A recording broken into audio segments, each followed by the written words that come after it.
To be honest, by personality, I'm just not much of a crier. But I think in my career, that's been a good thing. I'm a civil rights lawyer, and I've seen some horrible things in the world. I began my career working police abuse cases in the United States, and then in 1994, I was sent to Rwanda to be the director of the UN's genocide investigation. It turns out that tears aren't just much help when you're trying to investigate a genocide.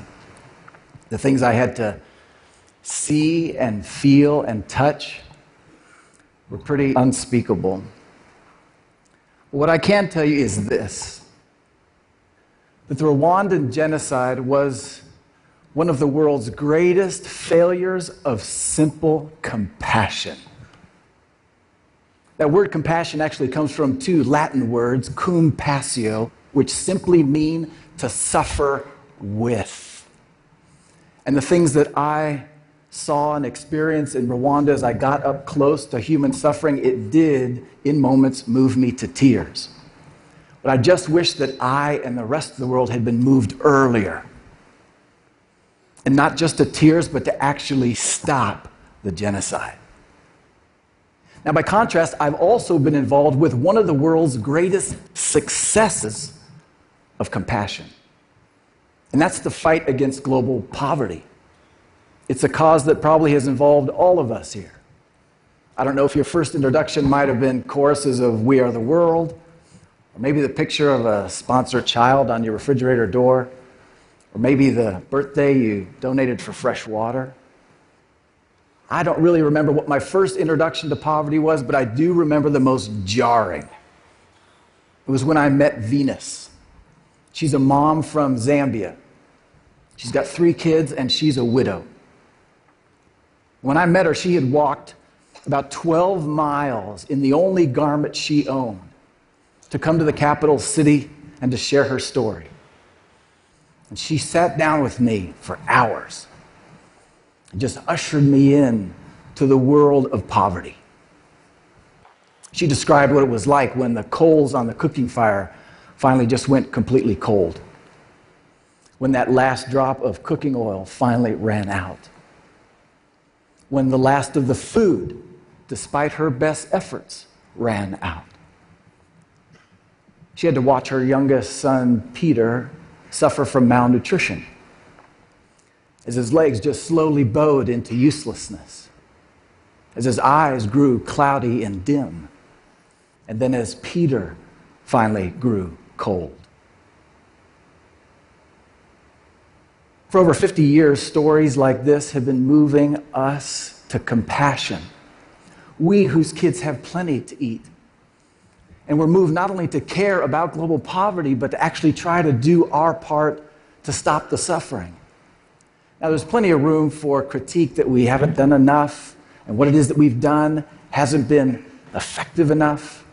But the truth is this: the fight against global poverty is probably the broadest, longest-running manifestation of the human phenomenon of compassion in the history of our species.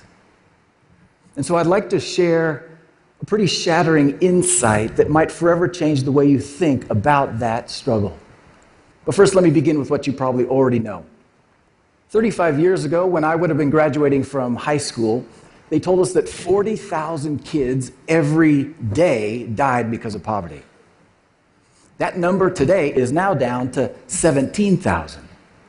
Way too many, of course, but it does mean that every year there's 8 million kids who don't have to die from poverty.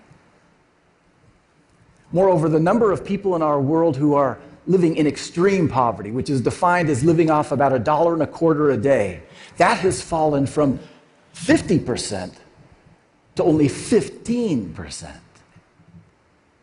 This is massive progress, and this exceeds everybody's expectations about what is possible. And I think you and I think honestly that we can feel proud and encouraged to see the way that compassion actually has the power to succeed in stopping the suffering of millions.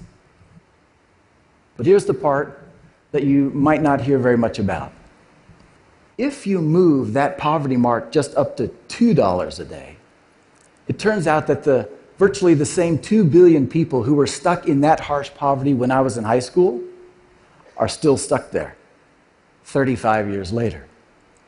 So why? Why are so many billions still stuck in such harsh poverty? Well, let's think about Venus for a moment. Now, for decades, my wife and I have been moved by common compassion to sponsor kids, to fund microloans, to support generous levels of foreign aid. But until I had actually talked to Venus, I would have had no idea that none of those approaches actually addressed why she had to watch her son die. We were doing fine, Venus told me, until Brutus started to cause trouble. Now, Brutus is Venus's neighbor, and cause trouble is what happened the day after Venus's husband died. When Brutus just came and threw Venus and the kids out of the house, stole all their land, and robbed their market stall. You see, Venus was thrown into destitution by violence. And then it occurred to me, of course, that none of my child sponsorships, none of the microloans, none of the traditional anti-poverty programs were going to stop Brutus, because they weren't meant to. This became even more clear to me when I met Griselda. She's a marvelous young girl living in a very poor community in Guatemala. And one of the things we've learned over the years is that perhaps the most powerful thing that Griselda and her family can do to get Griselda and the family out of poverty is to make sure that she goes to school. The experts call this the girl effect. But when we met Griselda, she wasn't going to school. In fact, she was rarely ever leaving her home. Days before we met her, while she was walking home from church with her family in broad daylight, men from her community just snatched her off the street and violently raped her. See, Griselda had every opportunity to go to school. It just wasn't safe for her to get there. And Griselda's not the only one. Around the world, poor women and girls between the ages of 15 and 44,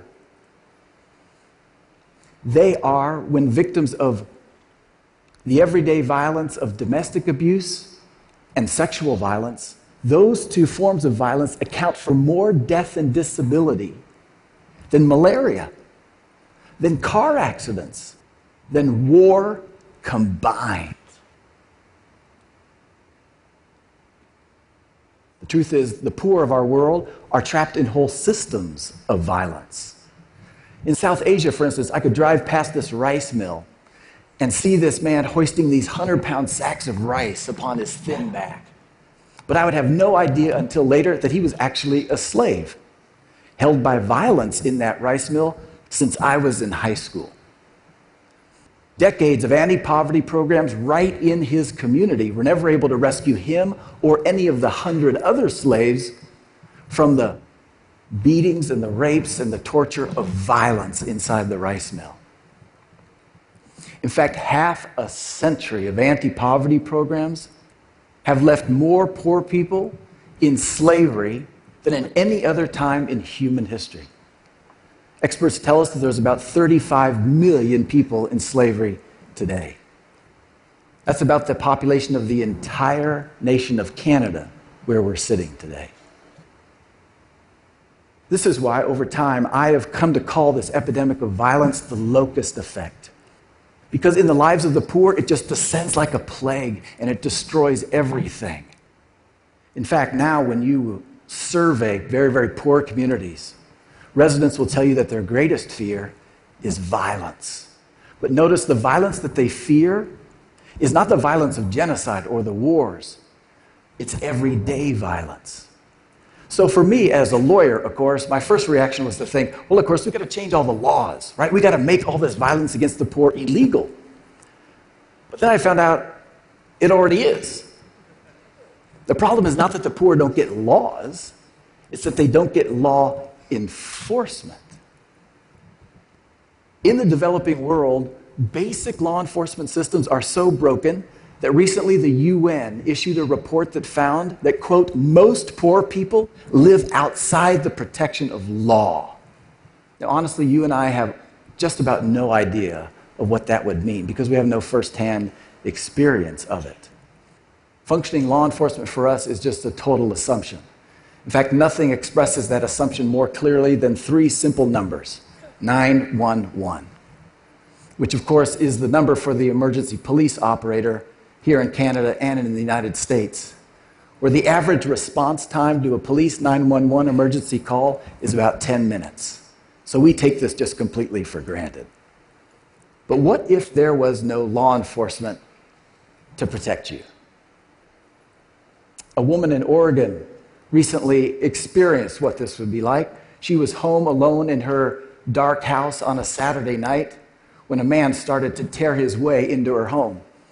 This was her worst nightmare because this man had actually put her in the hospital from an assault just 2 weeks before.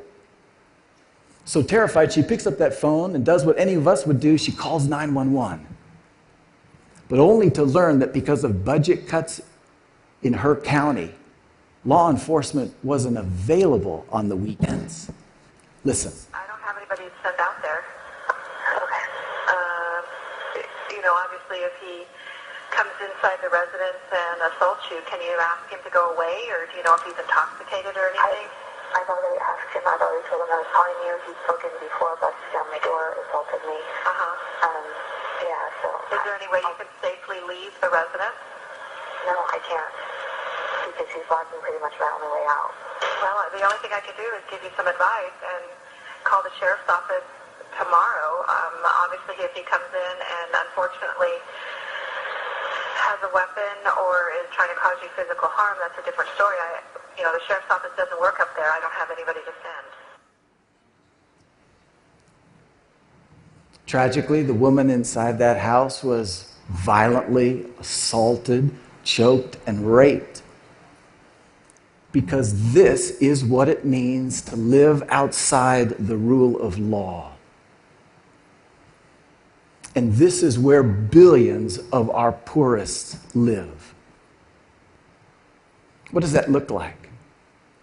In Bolivia, for example, if a man sexually assaults a poor child, statistically, he's at greater risk of slipping in the shower and dying than he is of ever going to jail for that crime. In South Asia, if you enslave a poor person, you're at greater risk of being struck by lightning than ever being sent to jail for that crime. And so the epidemic of everyday violence, it just rages on. And it devastates our efforts to try to help billions of people out of their $2 a day hell. Because the data just doesn't lie. It turns out that you can give all manner of goods and services to the poor, but if you don't restrain the hands of the violent bullies from taking it all away, you're going to be very disappointed in the long-term impact of your efforts. So you would think that the disintegration of basic law enforcement in the developing world would be a huge priority for the global fight against poverty. But it's not.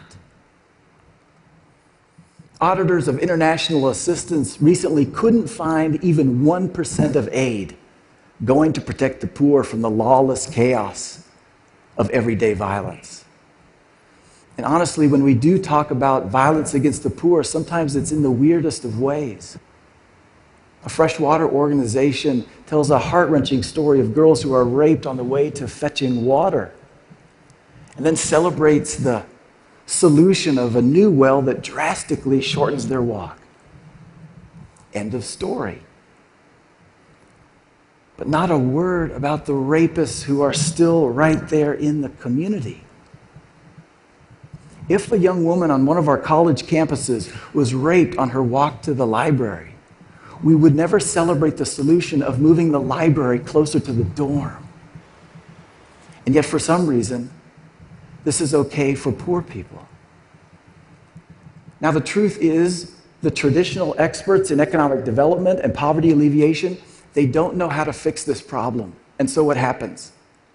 They don't talk about it. But the more fundamental reason that law enforcement for the poor in the developing world is so neglected is because the people inside the developing world with money don't need it. I was at the World Economic Forum not long ago talking to corporate executives who have massive businesses in the developing world. And I was just asking them, how do you guys protect all your people and property from all the violence? And they looked at each other and they said, practically in unison, we buy it.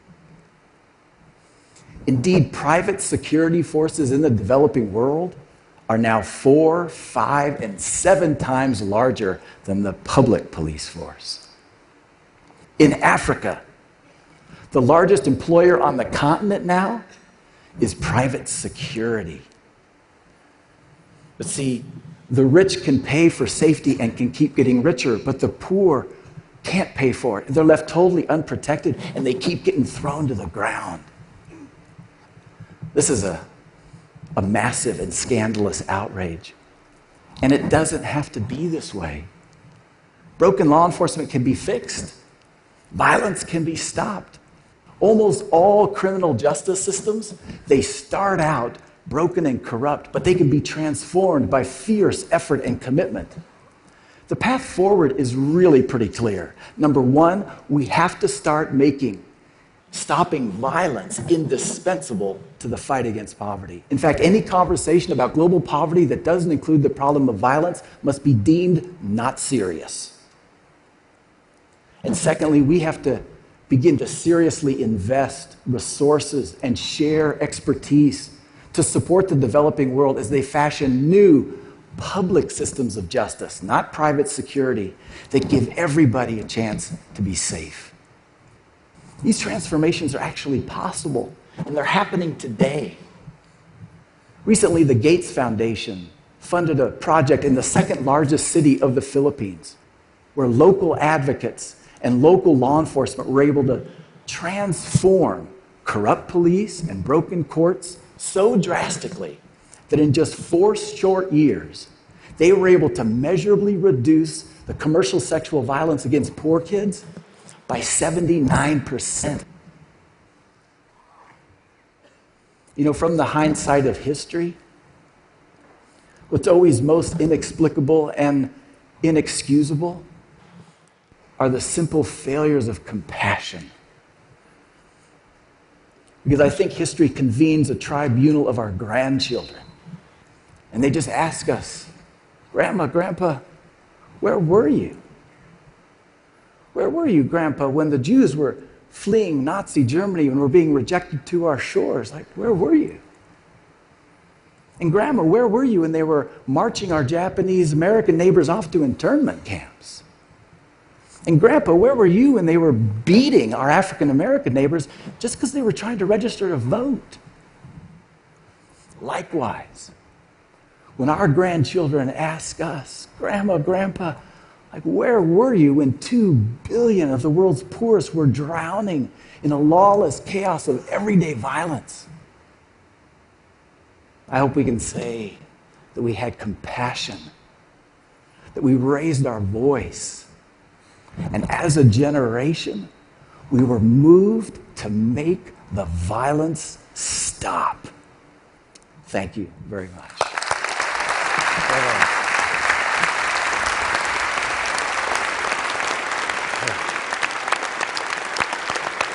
That's really tough. I want to ask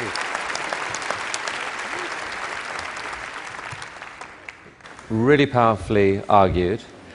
Talk to us a bit about some of the things that have actually been happening to, for example, boost police training. How hard a process is that?